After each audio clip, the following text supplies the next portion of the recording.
Мен Әлкей Марғұлан атындағы жалпы білім беретін мектебі 7 В сынып оқушысы Рахматуллаева Мубина Фаруховна. Сәлеметсіздер ме? Мен Қазақстан Республикасының азаматы өзбек ұлтының өкілімін. Менің жобамның тақырыбы «Бір ел, бір тағдыр». Қазақстан қабылды бейбіт ел, біз әртүрлі ұлт өкілдері болсақ та, бір шаңырақ астында тату өмір сүріп келеміз. Әр халықтың өзіне тән ұлттық құндылықтары бар. Мысалы, қазақ халқында үлкенді құрметтеу, қонақжайлық, бауырмалдық, ал өзбек халқында да үлкенге ізет, кішіге қамқор болу, дастарханға құрмет көрсету дәстүрі бар. Бір құндылықтар бір-біріне өте ұқсас. Сондықтан біз бірімізді жақсы түсінеміз және сыйлаймыз. Мен өз жобамда зерттеу жүргіздім. Оқушылармен әңгімелесіп, олардың достық туралы ойларын білдірдім.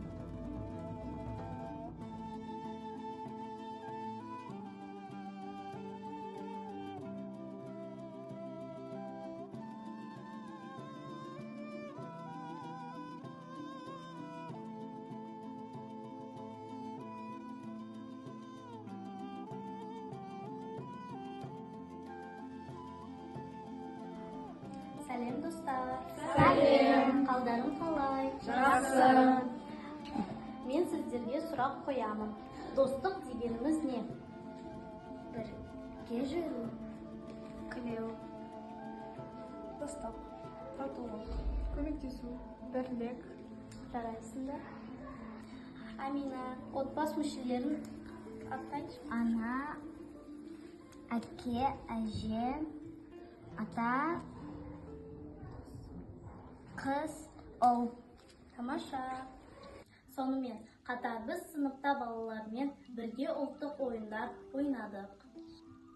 Бұл ойындар арқылы біз бірлікті, ұйымшылдықты, достықты сезіндік.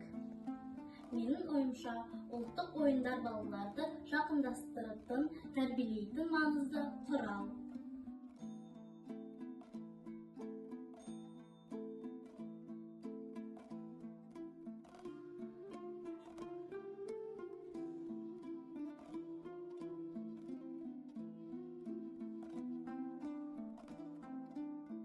Қазақстандағы ең басты байлық халықтар арасындағы татулық.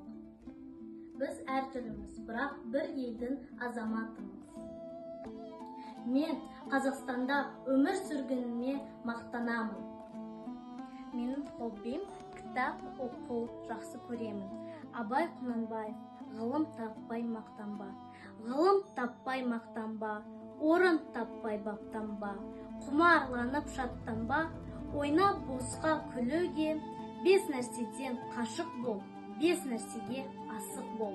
Адам болам десеңіз, тілеуін өмірін алдында, оған қайғы жесеңіз, өсек, өтірік, мақтаншақ, еріншек, бекер мал шашпақ.